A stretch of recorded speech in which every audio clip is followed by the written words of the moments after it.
Hey guys, so I'm here with my friend Edmond Falk, and we're going to be demonstrating for you in a quick blitz session the 5 master cuts in German longsword fencing.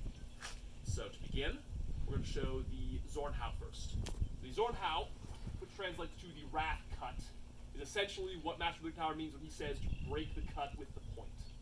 What we're going to do is when he throws his overhow, I am riding there first, and I am breaking the cut with the point of my sword. Gotta be careful with the thumb, by the way. So to see it again, there we go. You gotta get your footwork quick for this, and you gotta get there first. Ed's gonna show how it works in some of the fencing manuals, especially Meyer. So let's try that. You can see it was a little more exaggerated, and there's a much more of a step around. Meyer deals very technical fencing at high speeds. And actually what makes this work is when we connect, we are levering through and getting that point online. And that all happens at the same time. So, next up, we have is Verkau. This is a very popular one, as it's very flashy, it's very effective, and it breaks a lot of techniques.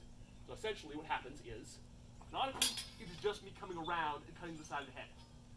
But there's a nuance here. When people demonstrate this Verkau a lot, they'll go the double Zerk or even further, because you can chain these indefinitely, and that'll look something like this. And then you can go boom, boom, however many times and how many directions you want.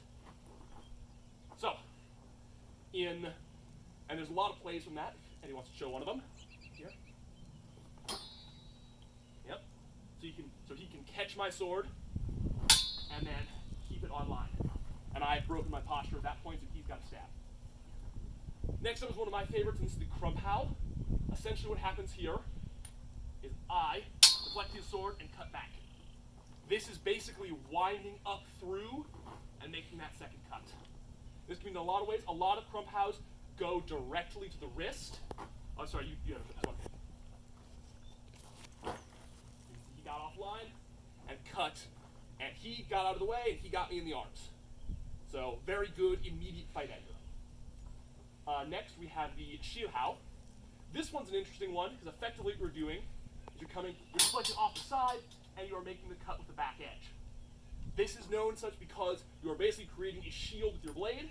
We are meeting in the middle, and I'm just projecting mine out here.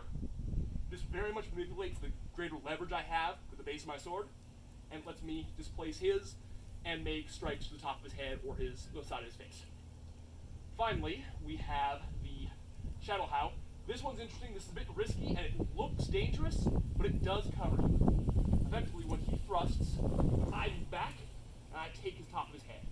Now, it looks like it could continue this, but if he tries to thrust, I just keep going down, and he has less and less space to work with.